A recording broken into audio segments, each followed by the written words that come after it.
మాఘపురాణం 12వ అధ్యాయం. శూద్ర దంపతుల కథ. వశిష్ఠ మహర్షి దిలీపునితో, మహారాజా, మరి యొక్క కథను వినుము. సుమందుడు అను ఒక శూద్రుడు ఒకడు ఉండేటివాడు. అతడు ధనధాన్యాదుల సంపాదనపై మిక్కిలి ఇష్టం కలవాడు.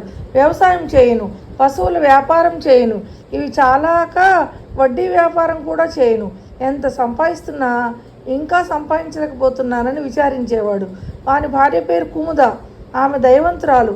ఒకనాటి రాత్రి శుచివ్రతుడని బ్రాహ్మణుడు వాని ఇంటికి వచ్చెను. అమ్మా, నేను బాటసారిని, అలసిన వాడను.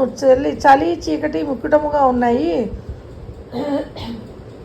ఈ రాత్రికి మీ ఇంట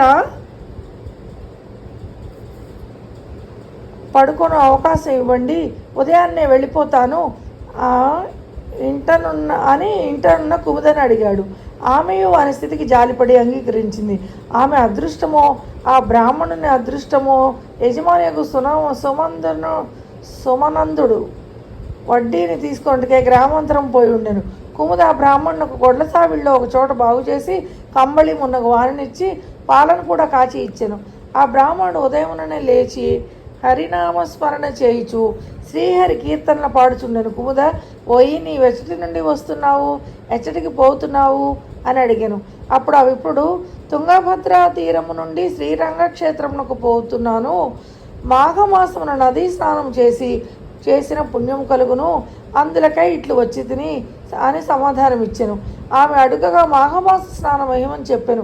కుముదయు మాఘస్నానం చేయుటకే నదికి పోవలేనని అనుకున్నాను. తానును వానితో నదికి పోయి స్నానం చేసి రావాలని అనుకున్నాను. తన అభిప్రాయం చెప్పగా బ్రాహ్మణుడు కూడా సంతోషంతో అంగీకరించాను. సుమందుడి ఇంటికి వచ్చాను. కుముద నదీ స్నానానికి పోవచుంటునని భర్తకు చెప్పాను.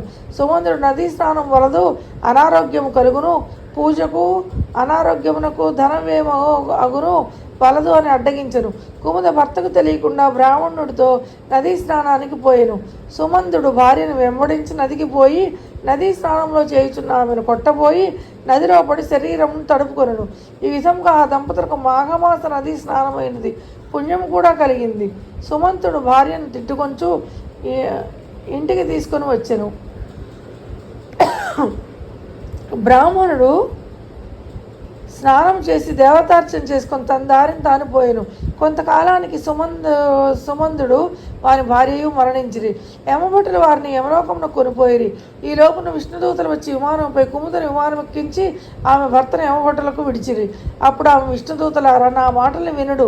నా భర్త చేసిన పాపములకు ప్రతిఫలముగా యమలోకమునకు తీసుకొని పోబడుచున్నాడు.